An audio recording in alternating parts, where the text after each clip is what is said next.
Welcome, everyone, and it's a huge pleasure to be here with you again. I'm sure some of you were there this morning for the amazing meditation and attunement with Thomas, and some might have also joined the call today for the collective healing journey, a course that Thomas is developing right now. And right now, right here, we're in for a very special treat. So tonight we're going to be speaking about getting to yes for one sun, one world, one grid. And we're here tonight with William Ury.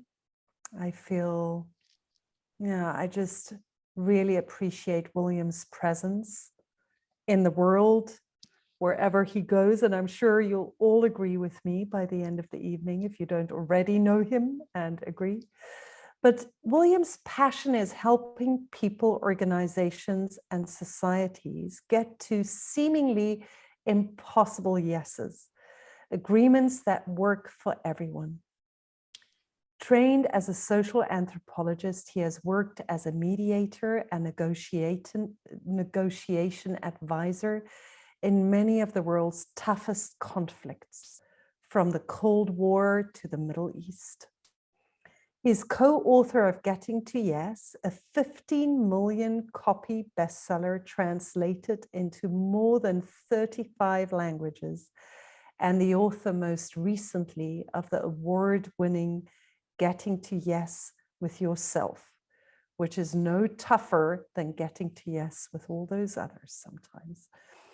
He is co-founder of the Harvard Program on Negotiation, where he currently directs the Global Negotiation Initiative. William is also co-founder of the Climate Parliament, the forum for parliamentarians and civil society to accelerate solutions to the climate crisis. And lastly, William Ury has a special friendship with Thomas Hübl, and they've been having the most inspiring conversations and just built a more and more inspiring connection over time, which many of us in the field have profited from. And he's also on the advisory board of the Pocket Project. So we're so delighted to have you with us, William. And thank you so much for being here. Such a pleasure, Kosha. A real pleasure to be connected with you live in Glasgow, where right now we're at the midpoint of this giant global gathering to see if we can figure things out and feel things out. Yeah, right. And it really is a giant thing. And yeah, Thomas sometimes says that the world feeling so big and so distant and so giant is actually part of our traumatic input, but it's so interesting how also the world becomes smaller when we're actually here and walking in the blue zone and seeing, the space where the world leaders meet. It's actually quite a small and not very grand space, We'll send through some photos in the coming days. But I know that you have also, and let me just put off here my notifications, sorry about that, that you've also been very involved, from afar, but deeply in the midst of this. And that I think on Tuesday last week, you were part of the launch of the Green Grid Initiative, One Sun, One World, One Grid, which was launched also by the summit host, Prime Minister Boris Johnson, and the Indian Prime Minister Narendra Modi, and supported by US President Joe Biden. So can you tell us more about what this Green Grid Initiative is all about and how you got involved? Yeah, Kosha, so it's a story. Well, just to start at the end here, on Tuesday, you're right. This was an historic day, an historic week, actually, because the world, those leaders plus 80 other countries have agreed on the necessity for green grids, which are basically connecting up the world's electrical grids so that solar and wind and hydro can power us instead of fossil fuels. And so that we can basically follow the sunlight around the world. And because the greatest challenge right now to the solar energy revolution is the fact that the sun shines, brightly for about 8 hours or 10 hours a day, and then it's gone. And so solar energy is perceived as intermittent. But if you can actually connect up the world grids, you can have solar energy anywhere around the world, anytime, as well as wind and hydro. So what happened on Tuesday was, after a many years of work by parliamentarians around the world in the form of the Climate Parliament, and led by my friend from New Zealand, Nick Dunlop, and people from around the world, from every continent, thanks to their work behind the scenes, the world leaders actually got to yes. And this is at a time when almost no world leaders, of the great powers are getting to yes on anything, but they got to yes on this, which is a project that arguably might just have the greatest promise of any project to increase the quality of life for every human being on Earth, and in the process, help to solve the climate crisis. That's the green grid. I could tell you more about it if you like, but I'll just pause here. Well, that's an amazing description. And yeah, maybe, of course, we'd love to hear a bit more about how it works. And I'm sure some of us will immediately go to that place. Oh, this is, all high tech and huge, what is the environmental cost, of putting up such a grid? But I'd love to hear more about that. And I'd also love to hear more about the Climate Parliament itself, because in itself, it sounds like a magical thing. It's always magical to unify voices and bring them into one space. And also, how did you build that political will through the help of the Climate Parliament that made this yes possible? Well, the Climate Parliament was born as an idea on a ramble through the English countryside near the cliffs of Dover in January 2000. My friend Nick Dunlop and I were having a ramble. It got very stormy, so we took refuge in a pub called the Hope Inn. And we were talking about how the world can come together to deal with the pressing issues that only the world as a whole, us as a whole, can deal with. And into our conversation popped the idea of, the internet was relatively new back then, could we use this new technology for connecting us, the very technology that you and I are connecting with right now? Can we do that in a way that would allow the world's parliamentarians, the elected parliamentarians, the people who we have the closest access to, the political leaders we as citizens have the closest access to, our parliamentarians around the world, be it in Africa or Latin America or Asia or Europe or North America, Australia, if we could connect them up using the grid into a problem-solving forum where they could exchange best ideas, of, well, how can we save the rainforest here? How can we reduce emissions there? How can we move to solar there? And that the world's parliamentarians could actually exchange, because essentially you had 150, 200 different parliamentarian experiments going on simultaneously with no way to learn from each other. And that was the idea of the Climate Parliament. And that was born there at the Hope Inn and on that stormy January day in 2000.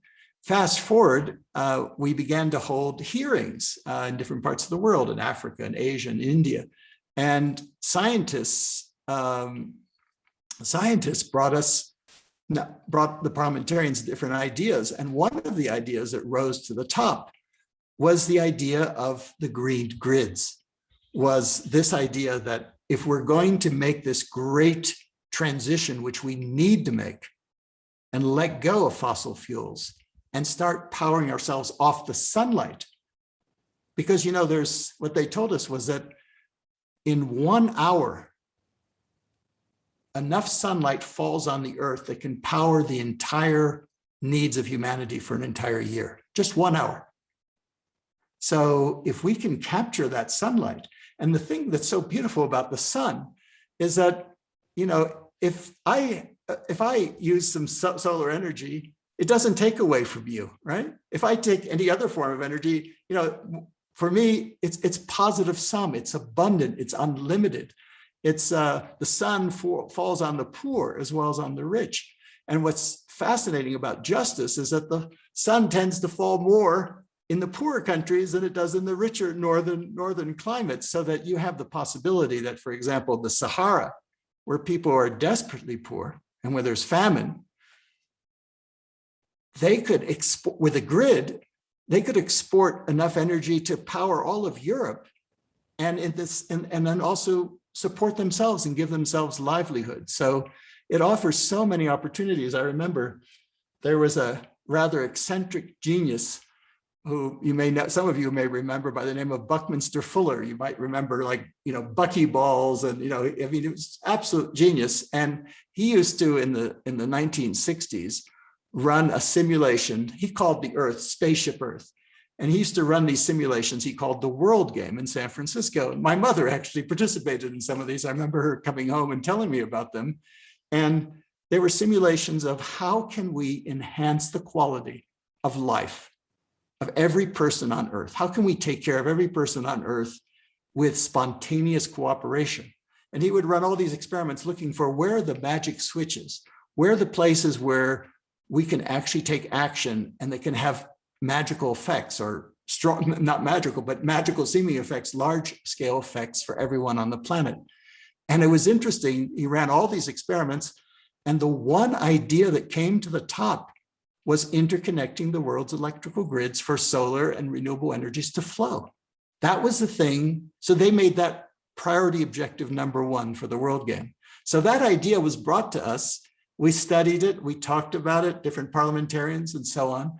And then very quietly behind the scenes, a team came together to try to, okay, how do we put this on the world's political agenda? Because the world's political leaders need to bless this project, because it requires, you know, new kinds of regulations, regulatory frameworks, financial incentives, so that the world can build this. And that took many, many years. I'd say about 7 or 8 years. We brought people, and ministers and energy ministers and different things in Mexico. And one of the parliamentarians, for example, was an old friend of the Prime Minister of India. He brought it to the Prime Minister of India a number of years ago, and the Prime Minister of India thought that was a good idea. And then someone brought it to the Prime Minister of Britain. And that's how it happened that last Tuesday, this initiative was announced, that's supported by 80 countries, was announced by a country from the South, which is really important that the leadership come from the South, by India, which is, the largest, perhaps the largest, with China, the largest developing country in the world, that India, which has abundant sun, should take the lead in creating and in fact, it was Narendra Modi who gave it the name One Sun, One World, One Grid, that we could remember, this is Sunday, right? This is the day to celebrate the sun, right? And what's funny about this is we've been struggling around climate for so long. All you have to do is look up and there's the answer in front of us. It's the sun. Because I remember talking with Thomas about this a couple of weeks ago, and he reminded me, he said, William, we are all humans. We are all crystallized sunlight. That's what we are. We're crystallized sunlight. So imagine that we as crystallized sunlight could derive our energy naturally from the sun that's there every single day, every single hour, somewhere around the world, behind the clouds, but it's there. And that we could derive our energy from the sun. And the sun actually not only creates solar energy, but it's the sun that creates the wind. So the sun creates wind energy too. So that's the energy that we can power ourselves off. And so, if I dream, I could imagine, like a movement, a global social movement in which everyone on the earth can participate, and from which everyone on the earth can benefit in order to make this transition. I mean, think of it as one sun now. We have one sun. It reminds us that we may disagree about everything else, but we can all agree we have one sun. No one disagrees on that. We all live off that one sun. And one could imagine, I mean, to build these green grids, it's going to take governments and parliamentarians, of course, to make some decisions. It will take businesses to build the grid. It will take investors to finance the grid. It will take scientists and engineers to design it. It will take NGOs to mobilize the political will. But most important of all, it will take each one of us who will make decisions with our, for example, to go electric, to buy an electric vehicle, to put solar panels, to go solar, buy electric, but also to use our voices, the voices of the young, the voices of our spiritual leaders, to remind us that all we have to do is wake up, see the sun, and guide ourselves that way, and do it in the time that the scientists have told us that we have. I'll just end by saying that to me, this project is like a moonshot. When President Kennedy made a speech announcing that we were going to put a man on the moon in 10 years, almost no one believed him, but it happened. Well, to me, building the green grids in 10 years is a similar moonshot. People might be skeptical about it, but it can happen if we all work together. Yeah, so inspiring. And, it reminds me of what Vandana Shiva said on one panel where she spoke about the life's intelligence, Earth's intelligence, creating life here and developing the technology of biosynthesis, which from before life, where there was 98% of carbon in Earth's atmosphere, to now after life, where there's 0.004% of carbon in the atmosphere.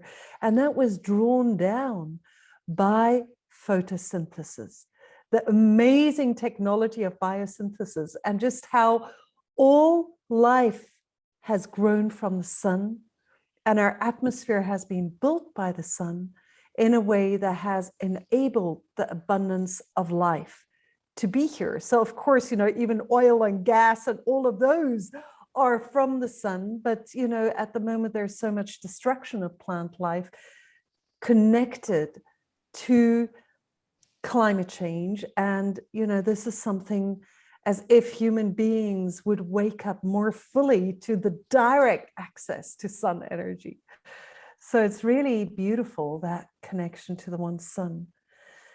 Yeah, and maybe you want to say more to that, and then Well, just to say, there's a whole, since, we were speaking of Thomas, there's a whole mystical dimension to this. I mean, every tradition that I know of, almost everyone, the sun is the symbol of universal consciousness. It's the being that gives without asking anything back. It gives to everyone, no matter what you've done, no matter who you are. It's kind of like the universal giver, and it's kind of the symbol of that which connects us all. And I mean, just today, which is Sunday, here we are. We're on Sunday. What? It was only today. Here I am. I've never really. Sunday is the day of the sun, right? It's the sun. It's the holy day of the sun. And I was remembering, one of the oldest prayers that we have is a prayer from India, the Gayatri Mantra, which you may know, which is it's a prayer in adoration of the sun, of Savitra, Tat Savitur, Tat Savitur. And but here in North America, the Sioux Lakota Sioux do the sun dance. So you could imagine that this is something that as a metaphor, as a reality, speaks to everyone. Everyone can relate to the sun. So the one thing that the climate crisis has lacked until now is, to me, is a common visionary project that everyone on the planet, no matter what you do, what can get behind and create together. And that's what's needed right now, is we need to come together to make this transition from fossil fuels to the sun, the wind and water, so to renewable energies. And it could be a celebration of the sun. What if every Sunday, we had we use that as a kind of momentum to create a movement, a global social movement where we collectively presence the sun. We remember the sun, what's here every day, and then materially, practically help build a grid or a set of grids, a whole set of green grids that allow us to take the solar energy and increase, increase energy for everyone on the planet, because there's so many places in the world, in Africa, where there's energy poverty. They need more energy. But if the energy needs to come from some unlimited, abundant resource, a friend of mine reminded me of a saying that goes, if God wanted us to have an unlimited, abundant source of energy, he would have, abundant, unlimited energy from a giant nuclear fusion reactor, he would have put one up in the sky.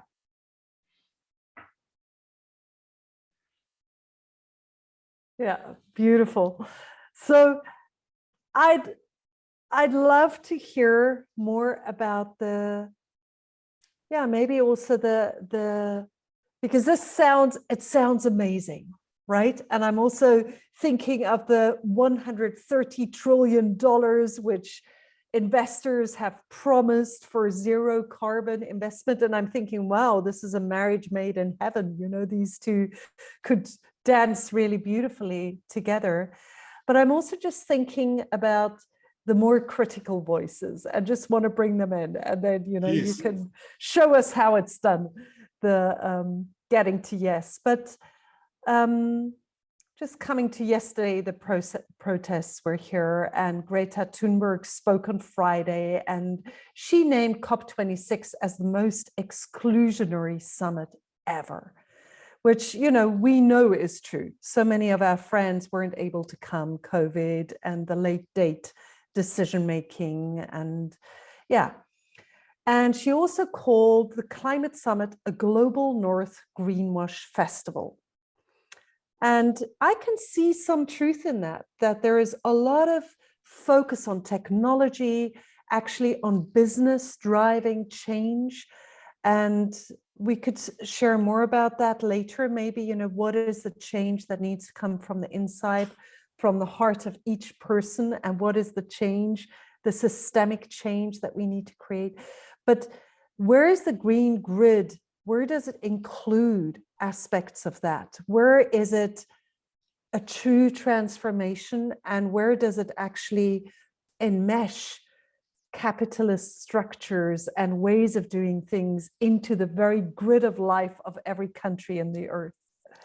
Right, really. Well, thank you. Thank you for the hard question. And first of all, everything Greta said is true in one sense. It's true. And it's not only is it true, it's important to say those things, because if we're gonna make it, it's gonna be with the voices of the young people whose future is being compromised by our inaction, right? And Greta and her peers are waking us all up. And so they're doing a signal job of that. So let me this whole question of inclusion, if I might just give you a little story because I was thinking about this week, because right now here I am involved in this negotiation around the sun and solar energy. But I started my career as a mediator over 40 years ago, working in coal. So, and what happened was I was working, I was a graduate student, I was an anthropologist, and I was studying negotiation, and I wanted any chance I could get to practice negotiation, because reading about books is one thing, but practice mediation, what exactly is it? And I was talking to a visiting professor at the university where I was, and he said that he had gotten a call from a coal mine from the National Coal Employers Association and the National Coal Union, and they were very concerned about this one coal mine which was in eastern Kentucky, because the miners were going on strike all the time. A judge had, the company had taken them to court. The judge, in his infinite wisdom, had jailed the workforce, and there were bomb threats. The men were packing guns to work. It was really, and they were very concerned that this was going to trigger a nationwide coal strike in the United States. So he said, I'm an arbitrator. I really don't know about mediation, but you're studying mediation. Maybe you could come with me. So I said, sure. So we flew down to eastern Kentucky. We had to take a helicopter to get to this remote coal mine. And when we got there, management in the union would not even sit down and talk with each other because the suspicion was so thick. And so we had to shuttle back and forth, talk to the union leaders, find out what they wanted, what their concern was, talk to management, go back and forth for about 6 weeks, bringing proposals until finally there was enough on the table that they were willing to sit down with each other. And so we had like 3 days of intense talks, 10 union leaders, 10 management leaders, all sitting down, and they reached an agreement. To their enormous surprise, it was like a peace treaty, unbelievable. But there was one little detail. The agreement had to be ratified by the miners, by the 500 miners that were at the mine. And there was a vote the next week, and it was nearly unanimous in rejecting the very agreement that their leadership had just negotiated. Now, why was it that they said no? Even though the agreement was much better for them than the existing contract? Because of distrust, because they didn't feel included, because anything that management signed on to, they thought there must be a trick. It was too good to be true. And for them, in that part of the world, there were 2 things that were sacred, that one was the Bible and one was the contract. You didn't rewrite the Bible and you didn't rewrite the contract. And so we had to go back to square one. And I moved down there from Boston and spent 3 or 4 months going in the mine, talking with the miners, listening to the miners, getting roughed up by the miners, saying, what's he doing in here? They said, we'll string him up. They didn't trust me in the beginning. And really trying to work with them to build trust and include them. And gradually over time, over the months, I was able to persuade enough of them to start talking out their problems rather than walking out when they had a problem. And so the strikes came to an end. Now, to me, the lesson of that lifelong lesson was, when we think of negotiations and getting to yes, we tend to focus on the table where the decision makers, the leaders are, like in Glasgow, in the blue zone. But in fact, the real negotiation takes place at the internal tables, the constituency, in this case, the miners who felt left out, who distrusted the situation. And to me, the same situation, that's what Greta Thunberg is pointing out to, is that it's exclusionary. And so what we need to do is learn the lesson that I very painfully learned in my first major mediation, which is to zoom out, widen our scope and involve everyone. If we're going to solve the climate crisis, everyone in the world needs to be involved. And that, to me, is what is the great appeal of the Green Grids Initiative, is it has a role for everyone, school children, for anyone in the world, in order to work, has to participate in some way with their voice, with their vote, with their, what they choose to buy, and to demand, that we need to move to one sun right now. We can't wait anymore. And so, to me, what I took away from that is, whatever approach we take with climate, it has to be radically inclusive and radically collaborative. Radical inclusion, collaboration is the key.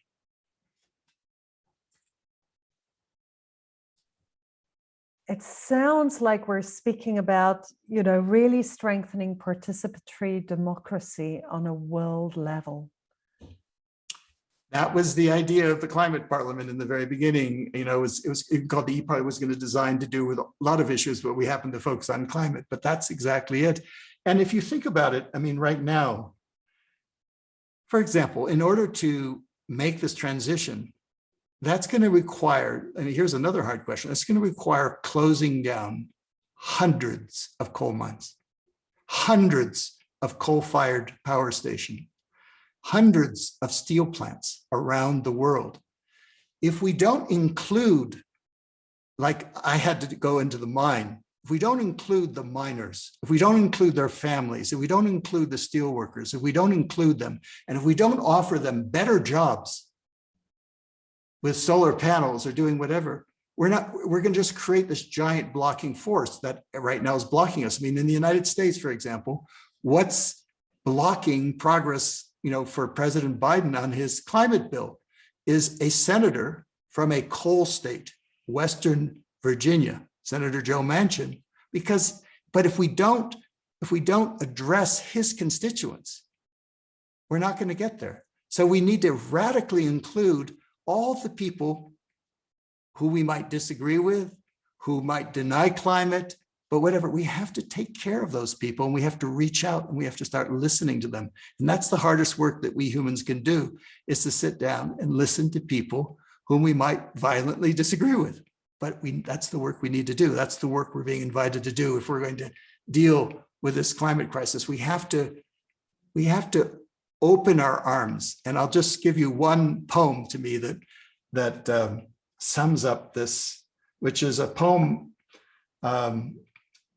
that I heard from a man who was approaching 100, and he heard it from the poet himself about 100 years ago when he was in school. The poet came to his classroom and he had a big shock of white hair and he declaimed a poem, and the critical stanza in the poem was, "They drew a circle.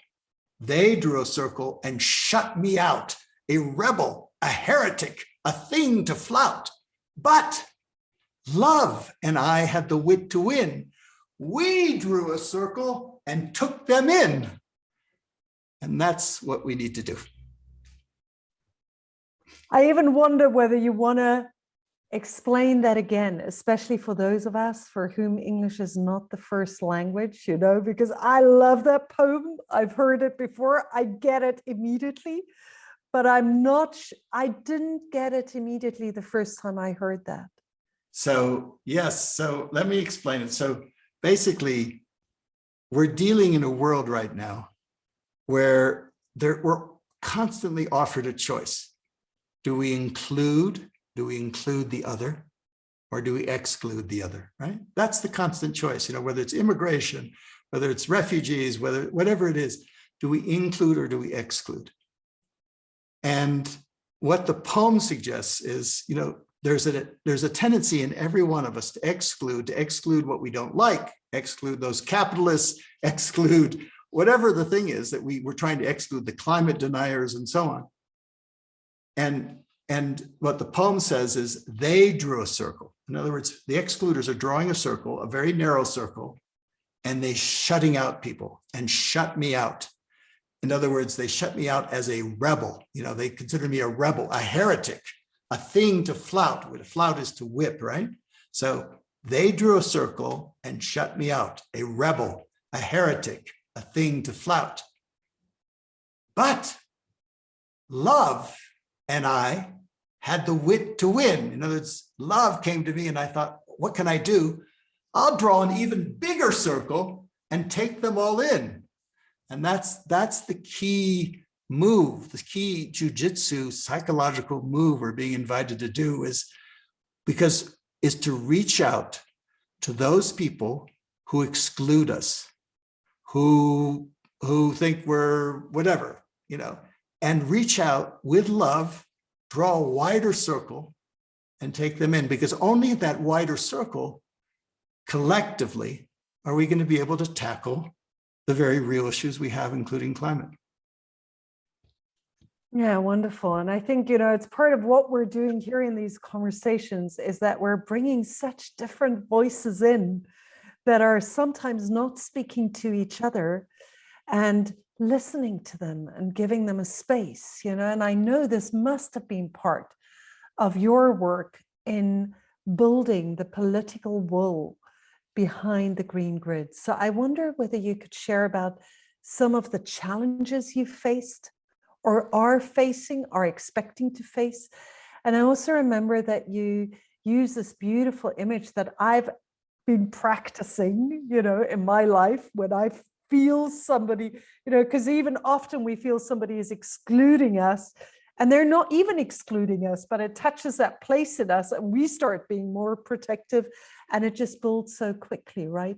And you use the image of going to the balcony, like taking a bit more space, gaining an overview, drawing a bigger circle from the balcony to guide us when we find ourselves in those situations. And I would love to hear a bit more about your experience of that around the green grid.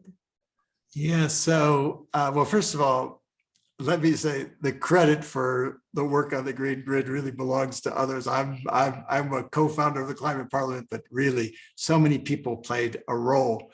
So, but to me, it's an inspiring example of how a small group of dedicated citizens, because most of the people were from civil society, working together with our elected parliamentarians in different parts of the world, India, for example, over many years, were able to build a political consensus of leadership at the top that could allow this to happen, that it could allow the world now to get to yes. Now the question is how to manifest it, how to actually, but the key, as you mentioned, to me, the foundation of successful negotiation, successful influence, successful cooperation, because we're dealing with issues that are highly contentious for people, is this ability, so I like to use it as a metaphor, it's the ability to step back for a moment from the situation.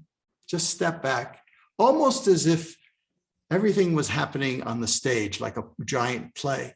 You go to a balcony overlooking the stage, which is simply a metaphor for that place that we all know, a place of calm, a place of perspective, a place where we can keep our eyes on the prize, a place where we can see the larger picture. Because in these meetings with decision makers, everyone gets into arguments, everyone's into arguments and this is wrong and that's right and whatever, and emotions get high. And as the old saying goes, when angry, you will make the best speech you will ever regret. And that happens more often than not. So the ability to not react for a moment, to choose not to react, but to simply, you might take a breath for a moment, a few breaths. All of us have our favorite ways of going to the balcony. Some of us, I love to go for walks in nature. Others might like to go for a cup of coffee with a friend. Others might like to meditate, but just be silent, like, the collective global social witnessing that you were describing to me earlier, Kosha, that's going on, on a daily basis in Glasgow or around the world. And that's all balcony. That's the balcony space. It's where we can see the larger picture. And it allows us then, having done that, it allows us then to listen, because the key in negotiation, far more important than the ability to talk, is the ability to listen, to truly listen, not to listen the way that often we listen, which is we listen from our point of view and we're they've got that inner judge thing. I disagree with this and I disagree with that and you're wrong and I'm going to say this and no, not listening to refute, but rather listening to understand, listening from within their frame of reference, putting ourselves in their shoes, walking in their moccasins. That's the key kind of empathetic, compassionate listening that's required, and that was required all through the process of getting to yes on the green grids, and that will be required. We need to listen to each other. We need to have a listening revolution. Our children, we teach them math, we teach them language, whatever. listening may be the most important skill we can impart to them. How do you listen deeply? Because listening is the key art to transforming our lives and the lives of people around us. Yeah, wonderful. I couldn't agree more. And we've had Charles Eisenstein here also just saying the same thing. The technology for the future is listening. That's it. Really, yeah. So, they say God gave us one mouth and two ears for a reason. It's to listen twice as much as we talk. Yeah. Yeah. And I'm just thinking again of this vision, of the world, a world with only renewables, and we already have first tastes of it. Just the falling away of so much of the noise of the combustion engines, just the falling away of noise. I live in Fintorn Eco Village, and we have this beautiful car share with electric cars. So I get to drive these different electric cars, and it's such a joy to sit in a quiet car, the beauty of that, but also just thinking of all the smoke that is not going up, all those exhaust fumes that are not going up in the sky. If I just start to imagine that, and that compared with the sense of how much the sun going around the world as a unifying factor might become more present in our awareness, the unifying factor of it. So I just wonder whether, because you already also shared about the challenges around closing the coal mines and the gas pipes and the oil pumps, and there's huge societal investment in all of that. But can we imagine a world powered by renewables only? And I'm not just asking this to you, but to everybody here. And in a way, what else can you give us in terms of your vision of that might lead us into imagining that? Because we know the power of imagination. And also, is this a transition in your mind that would be similar to the Industrial Revolution in truly transforming our Earth for future generations? I'm absolutely with you, Kosha. I believe this is a revolution that's happening. I mean, right now, just in the last few years, the cost of solar energy has dropped so much that, like I was talking to a utility executive, if just on pure economic grounds right now, if you were to build an energy plant, solar beats coal, oil, natural gas hands down. So the one problem has been, how do you take that solar energy and transmit it? And we have the technology. So we have the technology for doing that. We know how to do that. Just as an example, just a small example of what's happening today that just needs to be replicated all over is like Denmark and Norway, not very far from you across the North Sea, right? Denmark has a lot of wind, right? They have a lot of wind. What does Norway have? Norway has all these mountains. They have a lot of water and they have a lot of dams, right? So what Denmark built a grid, a line, a transmission line from Denmark to Norway, so that the wind then gets stored in Norway in the water, and then when they need it, they get it back, right? And so both countries benefit enormously. Right now, there's similar, like UK, where you are right now, is building one to Norway for the very same reason, so that you could start to see these interconnecting grids. I mean, think of the green grid simply, it's like the internet. It's simply a green internet. We built the internet. Everyone participates in the internet, and virtually everyone, and more people are participating in the internet every day. This is simply a green internet that allows us to power everything that we do, just as you're saying at Findhorn, quietly through your electric vehicle or your solar panels. The solar panels power the electric vehicle. It's wind. It's wind. We're in Scotland, Oh, you're in wind. Okay, so it's wind, exactly. So you have lots of wind, and wind is even right now, is even cheaper in many ways than sun. So the wind is there. So you take the wind and the sun, which are the most primal elements, and yes, can we imagine? I think going to the beginning of your question is, can we imagine a world in which those power plants, those coal, oil, gas, the fumes, what Blake wrote about, back, at the beginning of the Industrial Revolution, the black fumes that were clouding the sky. The skies get clear again. The air gets clear again. We can breathe again. We can hear each other again. You don't have all those noises. And just imagine that that's the case. It's doable. It's absolutely doable. But just to take a moment internally and imagine that, because the power of visualizing it allows us to get there. I mean, it's a little bit like I live here in the mountains. There's a high mountain right outside my door. It goes up 14,000 feet. If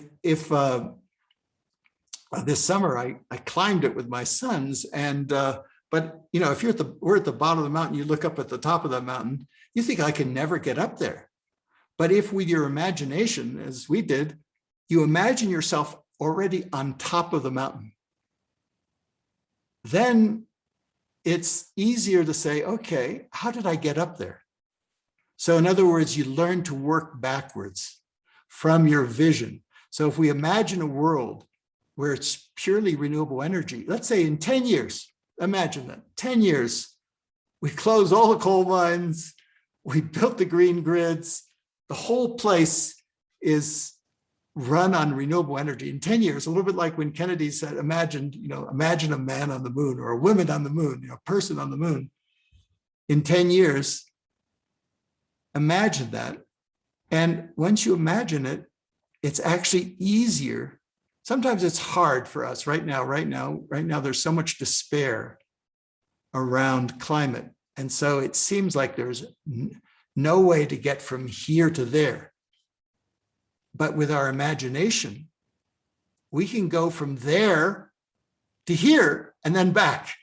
We can imagine that world that we want, and which you can imagine because you're experiencing it at Findhorn right now on a small scale. But imagine that around the world, and then ask the question, if we got there in 10 years, where would we be in 9 years? Where would we be in 8 years? Where would we be in 7, 6, 5, 4, 3, 2, 1? What would we be doing today, right now? We would all, what would we need to do today, right now, to shift so that in 10 years we could be in that very feasible dream? That's, from what all the scientists and engineers I've talked to, it's entirely possible. Beautiful. And we're wanting to go to questions soon. I see Claudia and Lena Maria have had their hands up for a while, and we'll come to that. And just a last topic that I'd love to get to is the, Thomas has often said to us that really the internet is like a precursor, a technical precursor for human telepathy to come online fully. He doesn't say it in those words, let me just admit those are the simpler version and less sophisticated version of what Thomas expresses, but just the fine tuning of that web of communication where we can connect wherever we are on the planet. And I feel how somebody else is wherever they are. And it seems to me, as you already made this connection between the one sun, one world, one grid project, that there is somehow it's a connection about increased connectivity, increased information and energy flow between everyone, and increased resources and abundance flowing in a system around the planet. And people have also mentioned in the chat, we all carry a sun in our hearts, and we all have that connection to the light, is that bringing it more deeply into humanity and connecting us through it. How do you see that? And lastly, I also know that you've been building the Abraham's paths, paths of light and information flow on the earth in terms of pilgrimages. So how do you see these paths of electricity syncing up with inner paths of spirituality, maybe connected? I see, as you have just so eloquently said, Kosha, an incredible congruence between these, because we're just talking about letting energy, the energy of the sun, of the most abundant source, right? Our sun, just power everything that we do.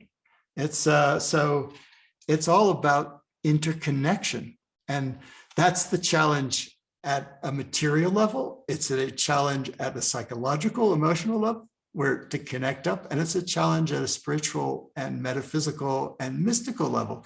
That is the great challenge. And that's the challenge that Thomas really teaches us about, is how do we take the parts of us that have disconnected, right? Disassociated, and how do we connect it all up? And to me, it takes, we need, that's the great challenge, is to connect up, how do I connect with you? How do we, in connecting, we realize, there's this underlying primordial prior unity, right? And essentially that's it. It's basically, and that's what I love about the phrase one sun, one world, one grid, which comes from India.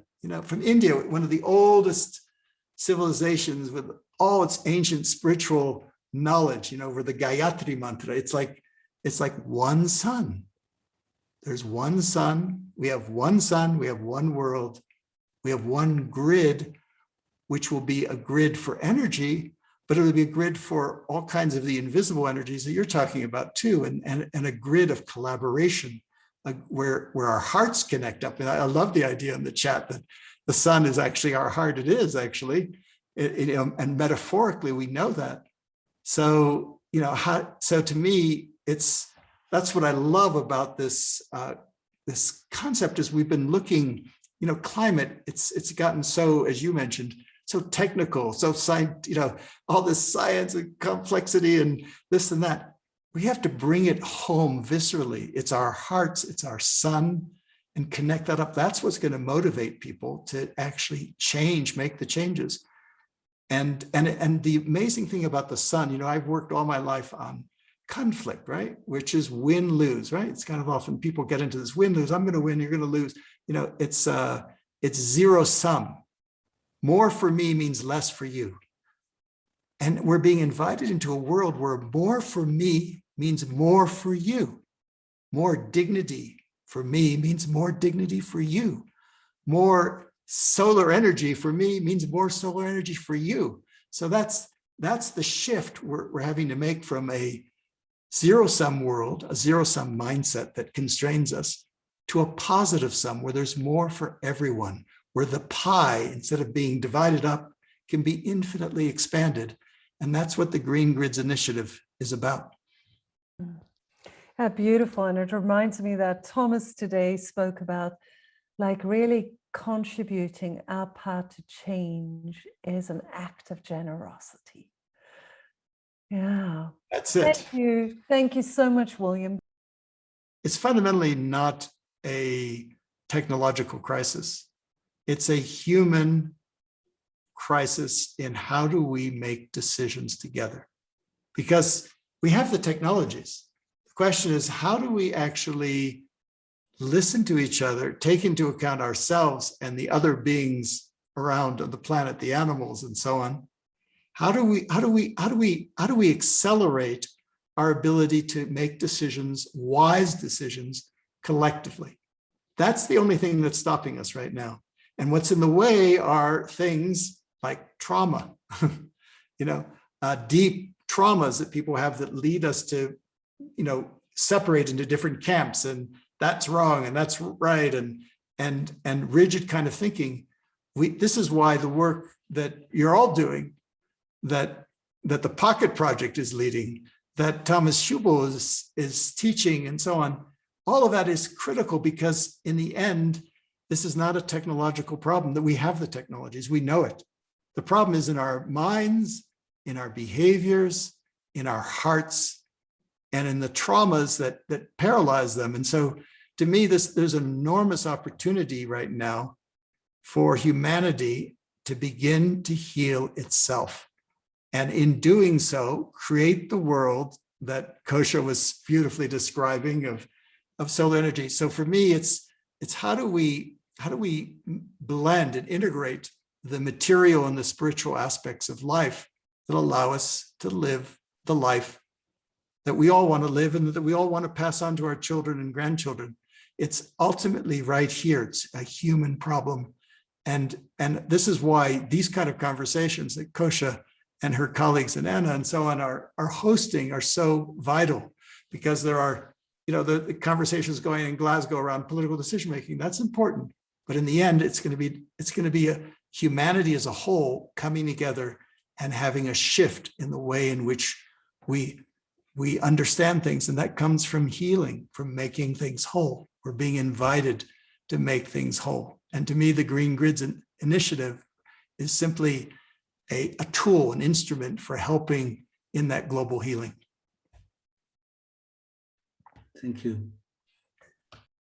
That was amazing. The two of you managed in 3 minutes and we're on time.